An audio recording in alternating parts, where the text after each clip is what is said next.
Unreliability becomes the answer to many intriguing questions, as a narrator may or may not be insane, but knows his own fate in spite of that. The Tomb is a story that had a huge amount of potential. I'd say aspects to the narration and the clarity of the writing are occasionally a little bit stilted and confusing, and require a little bit of double reading and rereading at times to get a grasp on them, but I really enjoyed the story and think it is very effective as it is. I give The Tomb a 4 out of 5.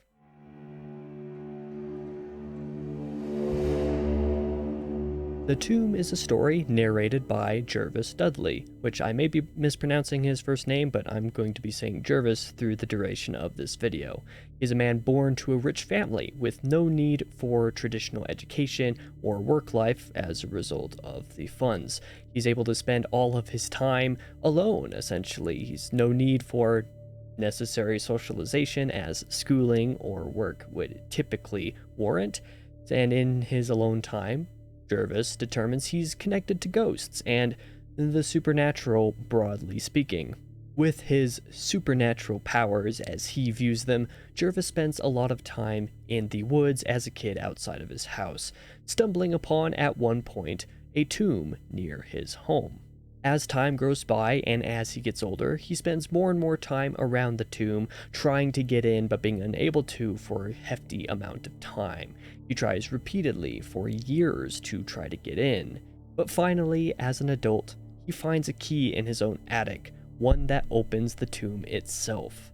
This tomb belongs to the Hyde family of yesteryear, a family that he is related to and descended from through his mother. Prior to opening the tomb, Jervis has a stark belief, this inherent knowledge that he has a birthright connected with the tomb, and this is only confirmed when he finds a coffin within the tomb when he finally enters it with his own name on it. So he begins spending his nights in the tomb, sleeping in the coffin as he believes. He also develops a fear of fire and thunder over the nights and a belief that he is being spied on. He specifically quotes a moment seeing his neighbor watch him come out of the tomb. On one particular night, a little bit later, on his way to the tomb, Jervis finds the nearby Hyde home, and though it is destroyed and in disrepair as a result of time and lack of upkeep and not having been lived in for a good long while, this night when he walks by is now boisterous with activity, with a party of sorts going on via the ghosts and spirits of the Hyde family. Jervis joins in on this party until eventually at one point in the night, lightning strikes the mansion and burns it down, and he imagines himself burning to death, burning to a literal crisp.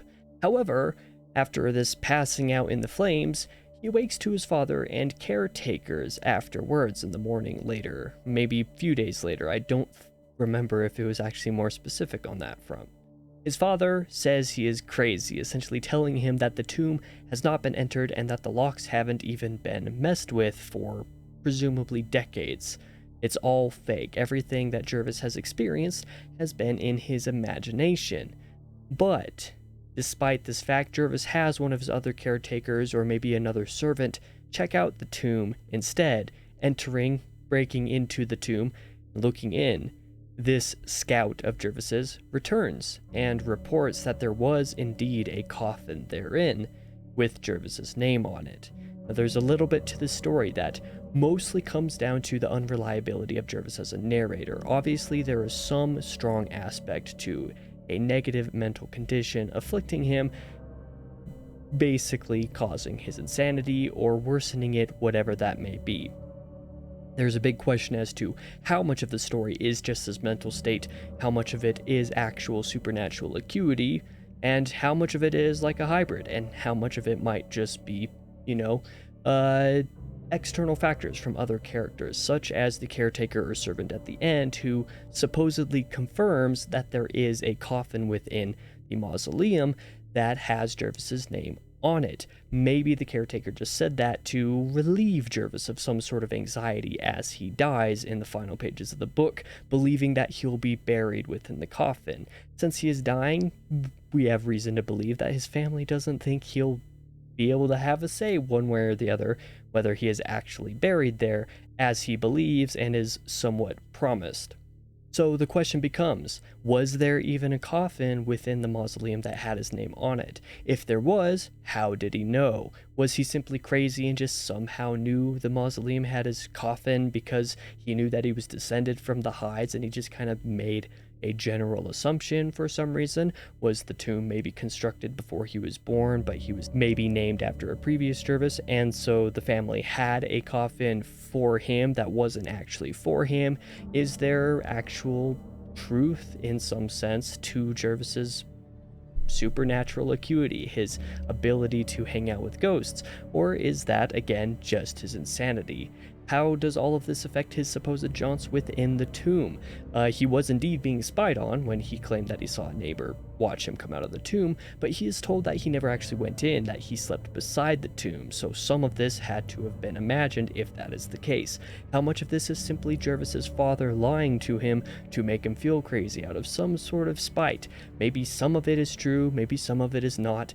Maybe we are meant to question which is which and to what degree. Maybe it's 50-50, maybe it's 100% one way or the other.